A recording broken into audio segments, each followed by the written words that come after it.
Hello and welcome back to the official Cricket Cards YouTube. I'm Noah, and today we're going to be showing you how the Cricket Card remote works.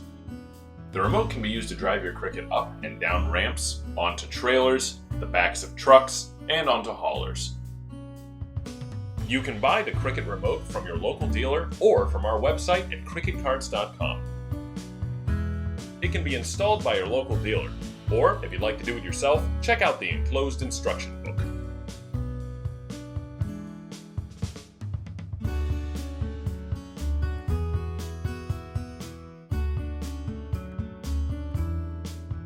When using the remote, make sure that the switch on the back of the box is on.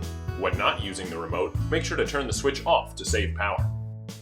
Be sure to extend the antenna before using the remote.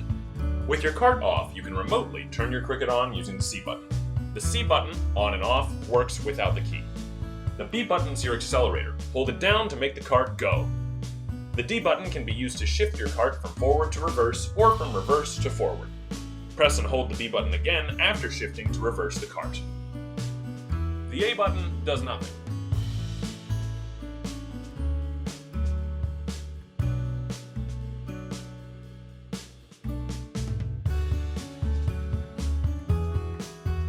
And that's how to use the remote for your Cricket card.